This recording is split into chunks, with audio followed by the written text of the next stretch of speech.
আসসালামু আলাইকুম প্রিয় দিনী ভাই বোনেরা, আপনারা কেমন আছেন? আশা করি খুব ভালো আছেন। তো ইতিপূর্বে আমি আপনাদের সামনে এমন কিছু কথা শেয়ার করব, আপনারা টাইটেল এবং থাম্বনেল দেখে বুঝে গেছেন কি বিষয় নিয়ে কথা বলবো।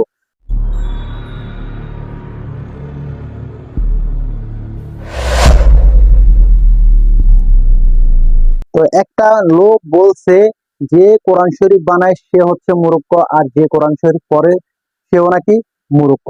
তো আমি ওকে একটি মেসেজ দিতে চাচ্ছি, কোরআন শরীফ যে বানায় সে মূর্খ নয়। কারণ কোরআনটা হচ্ছে আমাদের আল্লাহ তাআলার বিধান, আল্লাহ তাআলা নাজিল করেছেন আমাদের হুজুর পাক সাল্লাল্লাহু আলাইহি সাল্লামের উপরে।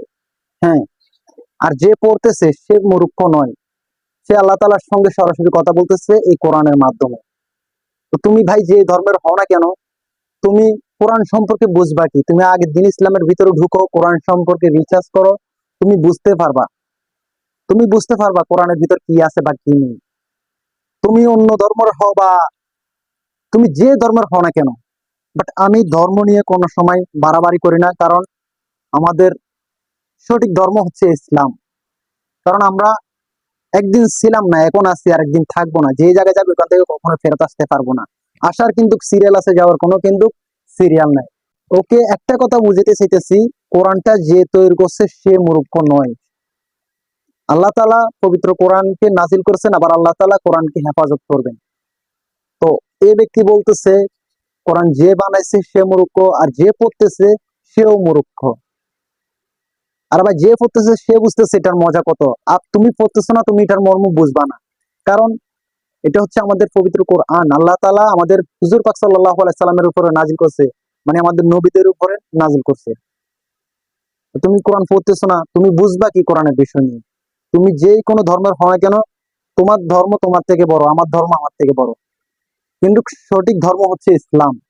আপনাদেরকে অনুরোধ করব, ধর্ম নিয়ে কখনো বাড়াবাড়ি করবেন না। কারণ আপনি যদি একজনের ধর্মকে লানত দেন, আপনাকে ওই ধর্মের অনুসারীরা লানত দিবে।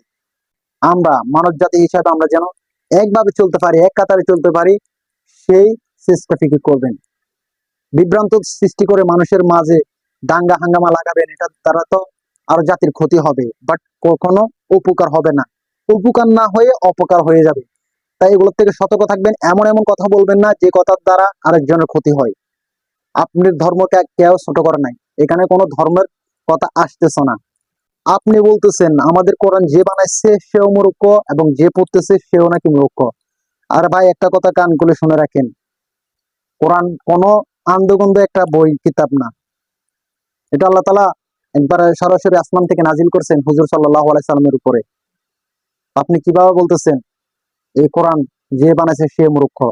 এগুলোর জন্য তওবা করেন, আর দিন ইসলামের ভিতরে ঢুকে দেখেন, দিন ইসলামের ভিতরে অনেক শান্তি আছে। যারা কোরআন পড়তেছে তারা মজা বুঝতেছে, যারা পড়তেছে না তারা কখনো মজা বুঝবে না। তো এই ভিডিওটি ঝড়ের গতিতে আপনারা শেয়ার করে দিবেন দ্রুতভাবে। কারণ এমন কমেন্ট করবেন যে কমেন্টের দ্বারায় এমন মানুষের দাঁত ভাঙ্গার জবাব আপনারা কমেন্টের মাধ্যমে দিবেন।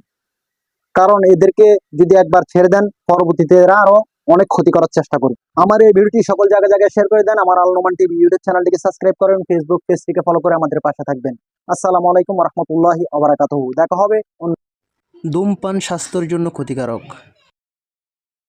নিজের লাইফটা নষ্ট কইরো না। আমাদের ইউটিউব চ্যানেলটিকে সাবস্ক্রাইব করো, ফেসবুক পেজটিকে ফলো করে আমাদের পাশে থাকো।